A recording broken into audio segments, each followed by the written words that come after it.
Before we switched live, he told me he's doing 10 different things parallel: job, family, newsletter, which we probably wasn't able to do before AI.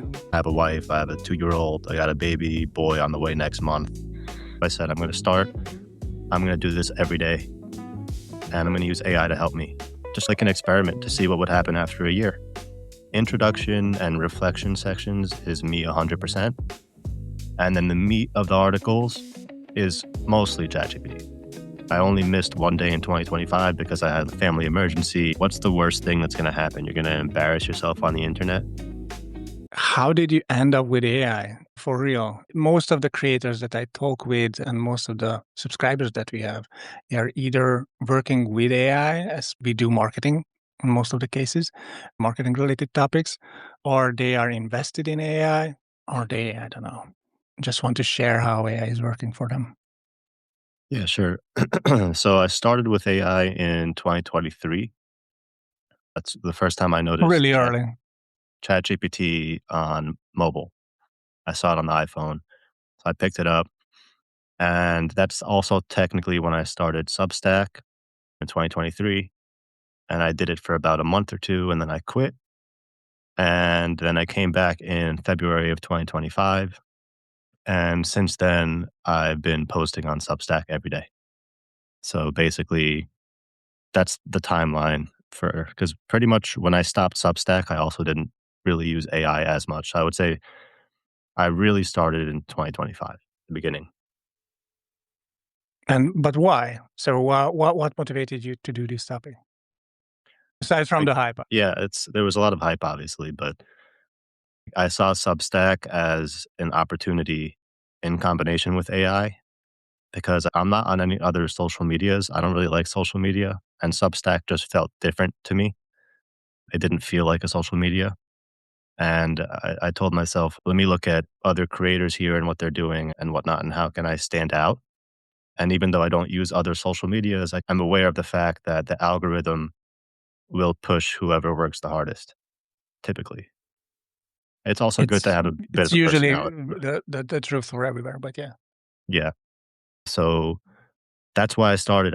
I started and let's forget about 2023. In February 2025, I said, I'm going to do this every day, and I'm going to use AI to help me. And just like an experiment to see what would happen after a year. And that's the reasoning for it. Cool. And you wrote a book as well. Can you talk a little bit more about that, please? Because not everyone is familiar with that, and I think it's interesting to discuss. It could be a great topic that launches the avalanche of other questions. Sure. So, yeah, similarly to my newsletter, I use AI to help me write, and that comes in different forms. And it's evolved to what it is now. So, before I get into the book, I can say for the newsletter, the way I do things is I have two methods. One, everything starts from an idea. So, there's days where I come up with ideas, and there's days where I don't come up with ideas. On the days that I come up with ideas, I'm attached to my cell phone pretty much. It's like a part of my body. So I open up my cell phone and I write down the idea and I put bullet points underneath it and make an outline. I take that outline, I go into ChatGPT, I plug it in. And basically, if you look at my newsletters, introduction and reflection sections is me 100%. And then the meat of the articles is mostly ChatGPT.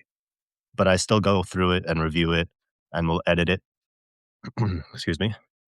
Review it, edit it, revise it, and also make sure that I have proper citations and references and check those sources as well. And then back to the book, it's a similar thing. The only difference with the book is those are all my ideas. Whereas with the newsletter, there's days where I don't come up with ideas because I post every day. So some days I'm just too busy. And on the days that I don't have ideas, I will use it. I will use AI as an idea generator and then combine multiple ideas and whatever seems interesting to me that day. So that's basically it. It's interesting that, I probably don't want to turn this entire conversation into how do we create content as creators, but still, it can be interesting to to others, especially if you work in content creation as a business. So our newsletter usually is read by marketers, and they are actually creating content for a living. And reading your newsletter and also other people's newsletter, it's really easy to tell, at least for me, where is the line where the AI is creating the content and where is the line where the human starts to reflect, edit, or review. Obviously, there is a mixed bag in the output sometimes, and it's not based on the copy anymore. I think if you're prompting really well, probably your AI won't split out really weird AI generated content and copy. But you can really tell from the template or the structure of the content that you create, and yours especially, like you actually describe it that the meat inside it is the AI generate mostly AI generated part, but the reflections where the point of view is coming from is usually human, like you. And we should mention it here as well. Probably not everyone is familiar with your content, but your content is really heavy. You write about philosophical, deep stuff. It's not the 5 prompts that you need to use here and there, quick bites. So, what do you think? You can actually replicate this process or templatize this process, and can it work to every other content types, or it's Yeah. only working for you because you figured it out? No, I think anybody can. I don't think that I'm special. I think the only thing that's special about me is I like my personality is I just go all in. I don't play around with consistency. I think there's something to be said also of maybe doing too much and maybe at some point I will slow down, but What do you mean by I'm that? I'm a little bit obsessive. So if I told myself in the beginning of 2025 that I'm going to post every day and see what happens by the end of the year, that's exactly what I'm going to do. And I only missed one day in 2025 because I had a family emergency, hospital, things like that. So basically, I don't think that I'm special in that way. I think anybody can do it, but I don't think that everybody has the willpower to do anything every day. That's true. Like I can compare it in a recent live stream that I did. It's let's say exercise. If you do you have the willpower to wake up every day and do 100 push-ups and see what happens by the end of the year? It's the same idea. So You're saying this obviously from the point of view of a, and I'm not degrading the fact, but just highlighting it, that you're saying this from a single creator, right? So you are writing it, you are obviously alone, right? So you are writing all the content that you do. And for one, like human being, coming up with an idea every day, that's like hard.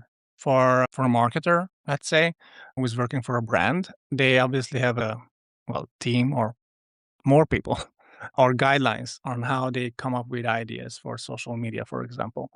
You cannot always just talk about the messaging and the brand and all the stuff. You need to come up with extra external ideas. Maybe not every day, but multiple times a day. The question is, how do you keep it fresh, right? How do you keep it relatable? And how did you figure that out? Because you publish every day. We publish every day. And I know how insanely challenging can it be if you publish every day. We are news driven. So that is a little bit easier because you look at the news. One thing that you need to know about AI in marketing, that's our tagline. And it's, I wouldn't say easier, but news are serving themselves, right? Without you. You just relate with a point of view. How did you figure out how to like stay fresh and not motivated? I think you're motivated enough anyway, but staying fresh and shining with the ideas every day. yeah, it's a very important point. It goes back to the two paths that I mentioned before. There are days where I come up with ideas and there's days where I don't. And that's natural. It comes with the territory of posting every day. Like you said, if you do something related to news, there's always news. Every day there's news, especially with AI. Kinda, yeah. Like there's always something happening. So on the days that I don't come up with ideas, I will use AI as an idea generator. And then I will Yeah. curate it that way. And I'll also combine ideas that were generated that way. And AI, specifically ChatGPT, which is my tool of choice, which I use multiple tools at this point, but specifically, let's say ChatGPT, it knows me so well. It knows my Substack. It knows what my interests are. I've run like future projections for different social medias using ChatGPT. And I think for that reason, it knows what I like. And therefore, if I like it, maybe somebody else will. Some days I think, wow, this is one of my best ideas or one of the best combination of ideas that I've generated. And it's not. It doesn't resonate as much as maybe others. Whereas on other days, an idea is it might not be for me personally something that I feel like would resonate, but it resonates the most. So it's tricky in that way where you just got to keep going. You know, the train's moving either way. Yeah, and you can push back if you want, but would you care to share a little bit behind of secret stuff? How you set up ChatGPT? Do you have a custom setup or custom bot or something? The reason why I'm asking is that most, like again, reflecting back to my topic, the marketing stuff, we usually tell everyone that you need to set up like a brand voice, define what you're talking about, how you're talking about, what's your strategy, and so on and so on. It's pretty much what you just said, but like more like in business terms, and it's more widely applicable to everyone as a template. But how's yours? So how do you set up your Mine works, is, shall we yeah, say? in terms of ChatGPT specifically, it's just like everybody else. The only difference is I've used it so much more than most people. So I think for that reason, AI is an individual experience. If I ask ChatGPT a question with all the memory that it has built in from me, it will give me a different answer than it would give you, for example. But there's nothing special. There's no extra bots or extra setups. I can say, for example, like I do use different chats for different projects. You don't even have custom projects or something, how they call it on It's ChatGPT? No, it's just, for Just a example, chat. like I just chat and I've been in the same, for example, for Substack, I've been Insane, in the by the way. same chat for a year. And then I'll have a separate chat for, let's say, like for YouTube for like thumbnail prompt optimizations. Yeah. And then like I could take that and move that over to, let's say, like Nano Banana 2 for where I've been doing YouTube thumbnails lately. And then I'll have a separate chat for like future projections. I try not to mix chats too much. That's Mhm. really the main thing. This is insanely simple, if Yeah. you allow me this comment, but Yeah. it's so interesting to and again, most marketers, they usually or anyone who's using AI for a business, or if you listen to, I don't know, courses or educators around this topic, most of them are just like overcomplicating it, right? It's just chat and that's it. You don't even use extra tools. I don't know, for YouTube thumbnail generation Oh, or yeah. or Yeah, anything like that. I use multiple tools, but Mm, for Substack specifically, it's mostly ChatGPT. It's in my name, but I think it's important to experiment with other tools because other tools will be better for other things. For example, so I can give you all the tools that I use. I use ChatGPT. I use a little bit of Gemini and mostly Nano Banana 2, which has been really good for YouTube thumbnails. I still use Dolly for article images. I use a tool called Descript for YouTube, which is basically like it has transcription tool has the whole transcript and in there, editor. editor, and also it has like an AI agent built in called Underlord, which could really help you if you Oh, don't know how that's to new. edit. It's really good. Descript is awesome. If you want to, and I realized if I'm doing live streams, I might as well be doing YouTube. It would be a waste not to. I also use another tool called Opus Clips, which basically just plug in Never heard. a live stream and it will generate clips. Sometimes I use the clips from Substack, but Opus Clips gives you like a rating for each clip based on how Cool. viral they think it would be, for example. So yeah, I think that pretty much covers like all my tools that I use. You have 65K of subscribers or something, right? I think it's like 59 right now. Nice. And you do daily publishing and you write about AI in general theoretics.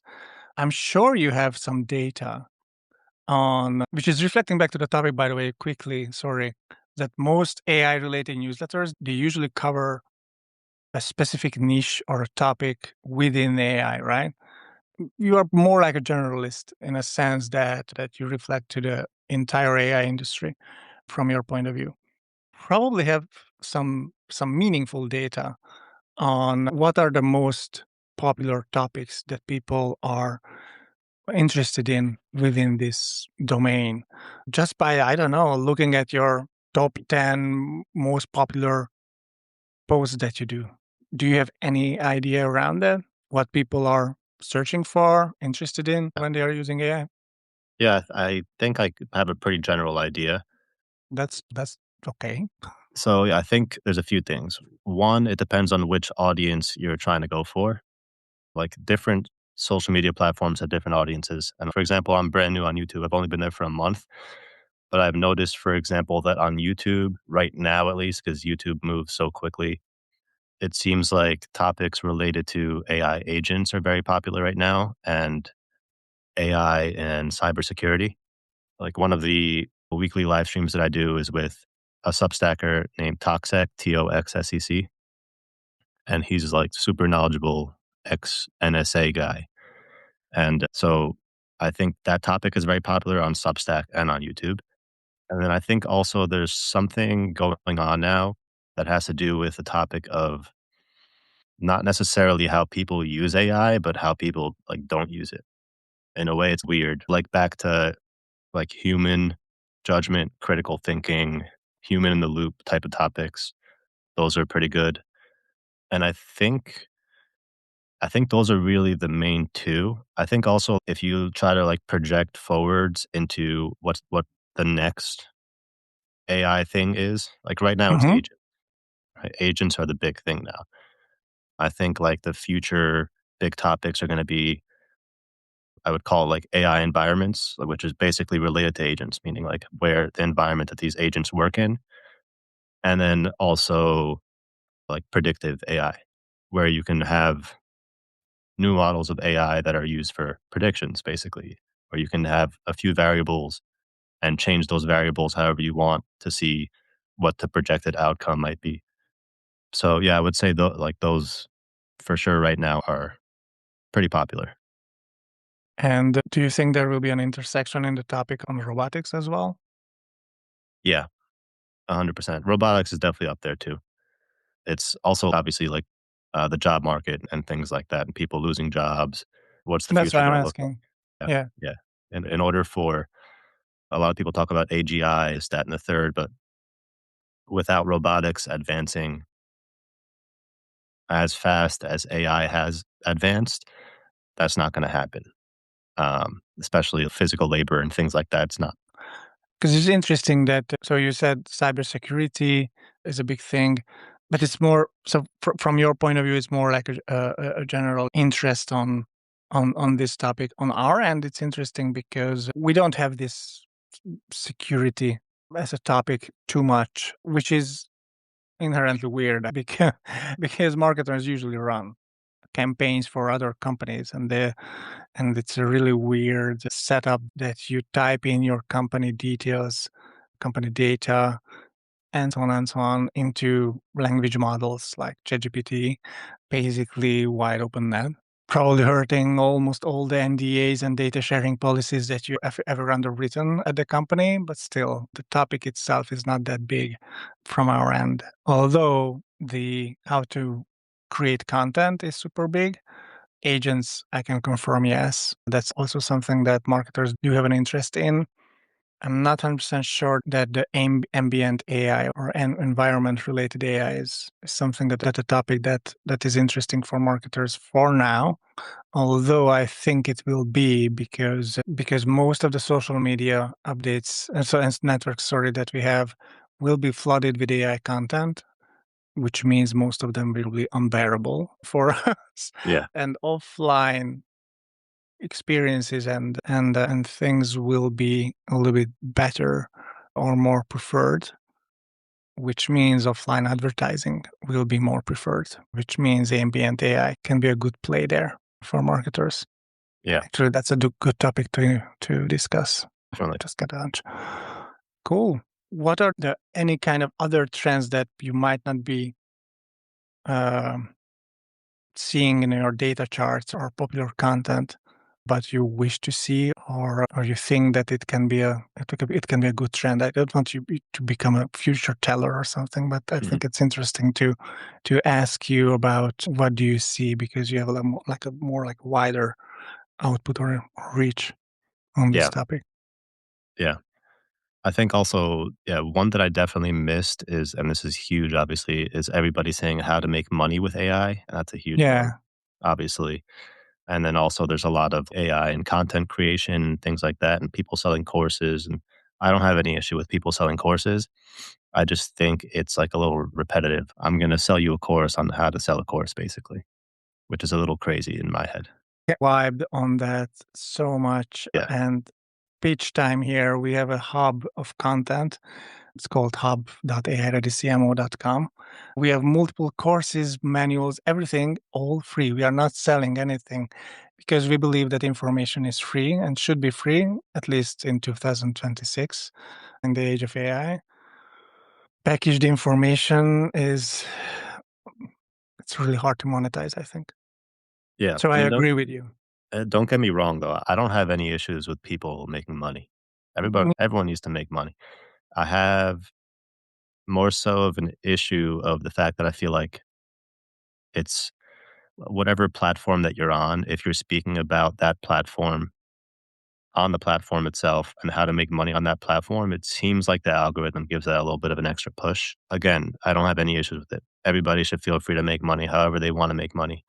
But back into like future predictions, again, nobody has a crystal ball, but I think that AI agents is such a huge topic because it's like a tree with so many branches. And then also eventually we'll realize that tree of AI agents is actually part of the forest of trees. And I think back to it's what aren't people talking about? That's really what I'm more interested in. Everyone's talking about AI agents, but what about security with AI agents? That's where like Chris from Toxet comes in. What about education and AI? That's where like Sam Illingworth comes in. What about AI in business in the marketplace? That's where Andrea Chiarelli comes in. He's in the live stream now. I did a live stream with him earlier this morning. So I like to Oh, get different angles from different AI related creators on Substack.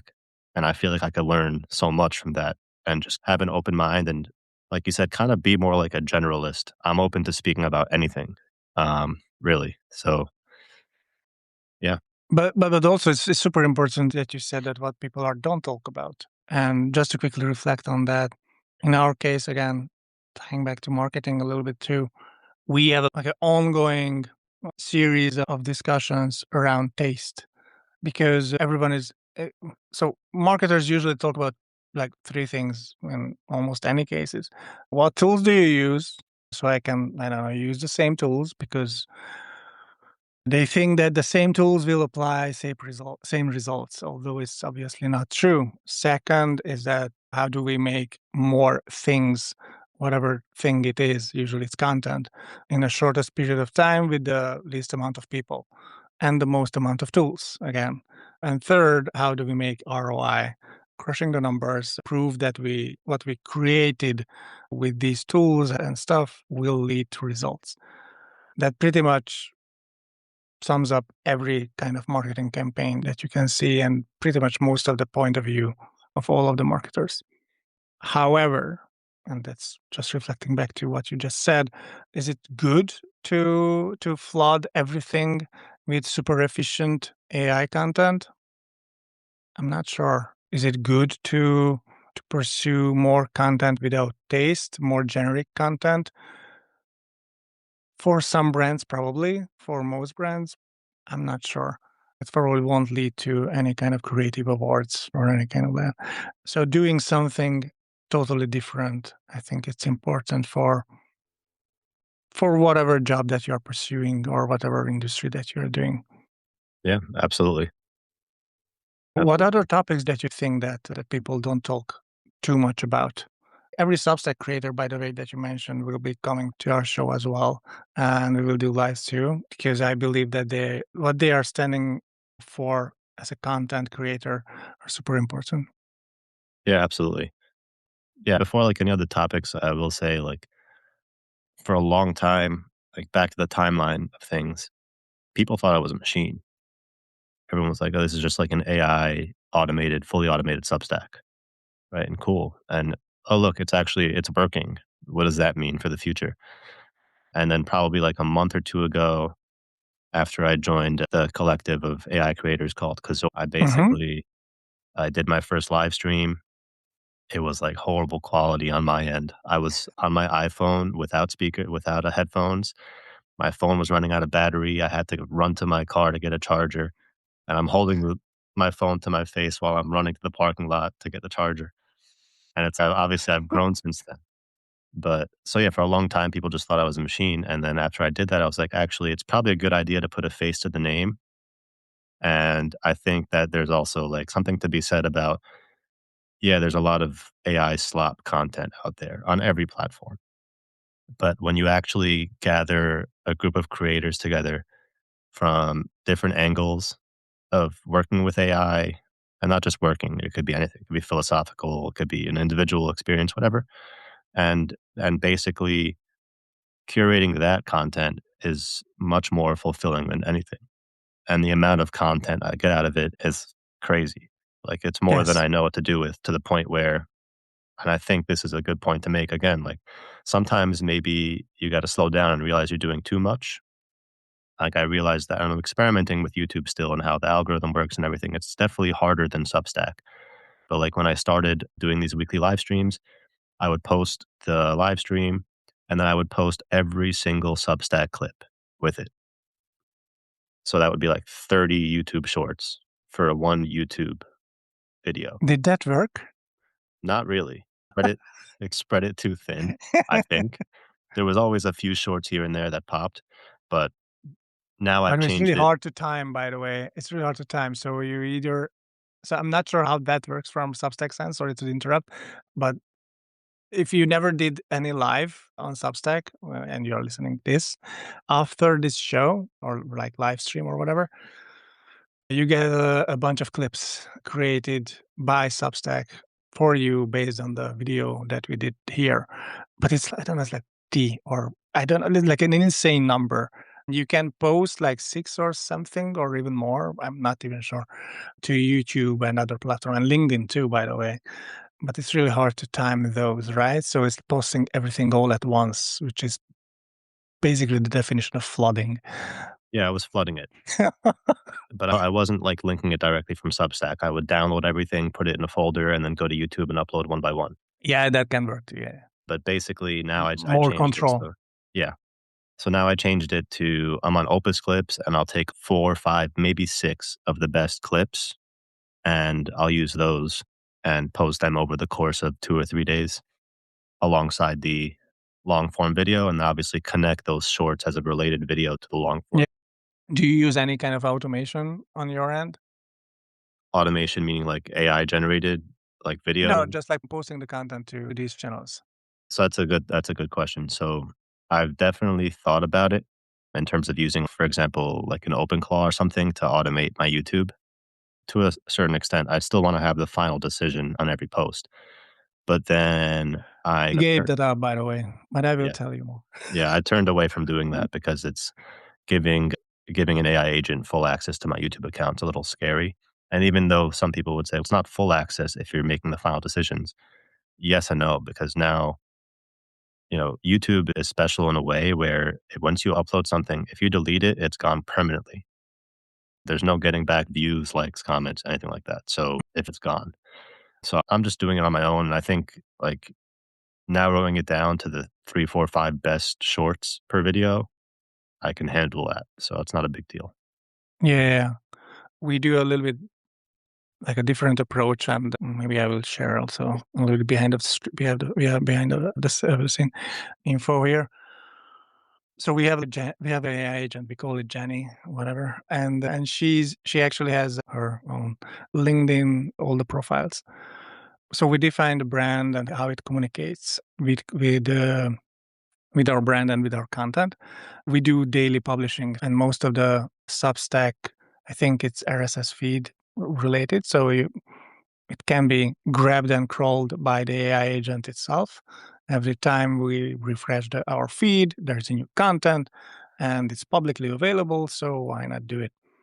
And it turns into not just copy, but also video. We use Remotion, which is a AI video creator or whatever, like 5 to 10 seconds videos that we do, sometimes 20. Same branding, same flow, same structure.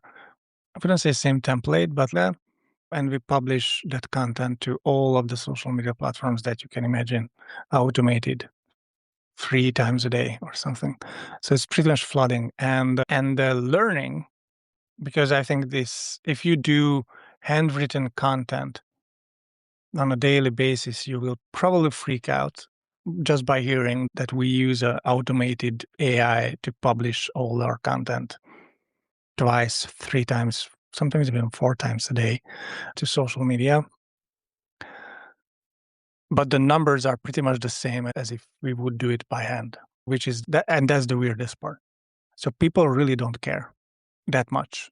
So if you have a good template, a good like structure for your content, and you obviously have to have a huge library of content. So already, so the AI could learn your voice. You should be doing this every day for half a year or more. It's not like you launch your AI agent today at, I don't know, publishing day 7 with nothing in its hand. So it's really hard to do that way. But once you have built up the history, the content library, it's really easy to replicate and promote those updates with a good structure everywhere. And people will relate, people will follow, and we have signups from there. So it's easy.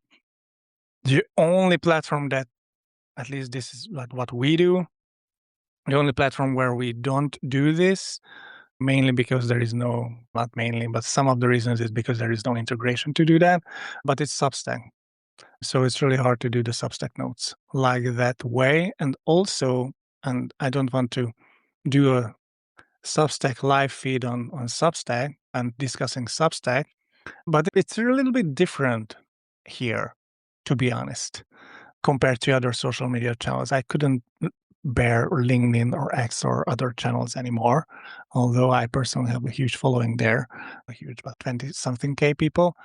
I just can't bear to open it. Here on Substack, usually the discussions are genuine, human, interesting. People are writing from their hearts. And I guess if you write something a little bit like deeper, at least like as deep as a weekly newsletter can be, or a daily or whatever, it means that you are probably a little bit more interested in your topic and you are a little bit more well known or educated within that topic. So you have something to say and not just something like, I don't know, my cat died. Here is what I learned about B2B sales type of stuff. I don't know how you feel about Substack. Yeah, I love Substack. Like I said, I'm not on any other social media except for recently YouTube. Yeah, I Hmm. think that's an important point that you made. If you're not interested in it, you're not gonna do it. You're not gonna do it, at least. If I wasn't interested in AI and the sciences and, some philosophy, I wouldn't be doing this every day. So part of that motivation to stay consistent has to come with your own personal interests. I think that's you can't replace that with anything. And do you have any coaching guru tips or whatever on how to do it every day? No, No? no, no. Thanks God I have. So my tip is, aside from just doing it, is that just give up that it will be perfect. I think that's the most important tip that I can give to anyone who is considering daily publishing on any platform, by the way. Learning here is that we at ARD CMO, we migrated from Beehive. It's March now, so 2 months ago. And we started daily publishing there half a year ago. And because of the migration, I had to migrate every making posts one by one. I know there is an automation for that or export, import, and whatever, but we wanted to make sure that we control the design because we are marketers and we couldn't let that go. And although we should have. And I was forced to reread what we did before. And man, that's like horrible. Like when you read back your shit like a year ago. And yeah, it was so different. But again, like the learning here is simple that don't try to become a perfectionist, just create the content every day because the tone of voice was maybe off a little bit, maybe the formatting was off, maybe it was the structure was overcomplicated, but we were there showing up every day and it was super valuable for the AI to train or us to learn from it and Yeah. or to learn from it how to improve. Yeah. So I guess if you're a newly starting creator and I can give you any kind of advice, it just fucking do it. That's like the advice. Because you will spend a month or two at least figuring out what's your best format, what's your voice, what's your topic, everything. And you cannot skip that route. Not even with AI. I agree. I agree. The best way to learn is to do with anything. And even you'll do it for a year and you're still going to make improvements. So even after a few months, it's not going to be solid. It's never going to be solid. And what I think you made a good point, like it's not going to be perfect. And I can say it in a No. different way, which is what's the worst thing that's going to happen? You're going to embarrass yourself on the internet. That's the worst thing that can happen. I'll That take it. happened before with everyone. I'll take it. I don't care. And it's the same thing with YouTube. Like when I first started uploading on YouTube, I would literally just take the live stream, download, and post it on YouTube. No That's it. thumbnail, no nothing, get 5 views, and I don't care. I'm still doing it, right? And a month later, now I'm working with Descript and I'm working with Opus Clips, and I've learned a little bit about editing, especially with the help of AI to help me edit. I still do a few things manually, but you learn as you do. That's the best way to say it. And just like one last question, you never like distribute your content or do any kind of content marketing on your own aside from like these obvious things that we are doing right now on Substack or else? I don't No, know. yeah. So like when I Paid ads obviously a no-no or I don't know. no. So Substack growth from beginning to end was all natural, only in Substack, no outside advertising, no outside marketing. And Insane. then How YouTube, long? Sorry, what was the time frame? I would say it's been a year. It's been a year. Substack, Horrible. 1 year, all within Substack, nothing outside. YouTube, also natural, but I realized maybe like a week or 2 ago that I could You're there for a month. No? No? yeah, I'm on YouTube for a month, that I could actually help advertise my YouTube on Substack. And so I started off by just saying, hey, here's a note on Substack with a link to the YouTube channel and a link to the video. And the thing with Substack is actually like engagement on the platform itself compared to, let's say you took my audience number and you put that on Instagram, it would be insane. I wouldn't be able to answer every comment. Whereas on Substack, I can answer every comment because most of the engagement on That's Substack interesting too. actually comes through emails when you write an Yes. article. And since I write articles every day, my monthly viewership is very high. So I said, actually, the best way to advertise YouTube through Just put it Substack in the email.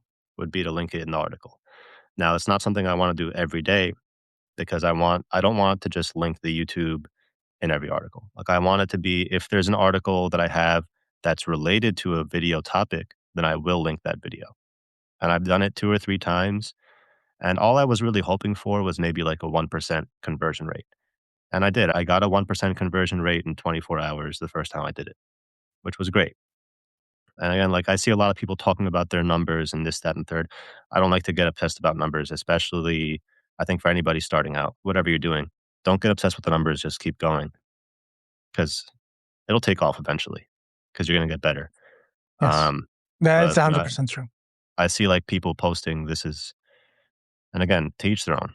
I just personally don't do it. I will discuss it like in conversations like this, but posting, people will post, I just hit this many subscribers, or I just hit this many paid subscribers, or this many, or whatever. I tend not to do that. I can say, like, in a conversation that we're having now, that light bulb went off for me because I'm like, "Wait, my engagement's not even on the platform, it's in the emails." I have anywhere from 700,000 to 800,000 monthly views on Substack because I post every day. So if I could just get a 1% conversion rate, then I should be able to expedite how fast I get monetized on YouTube.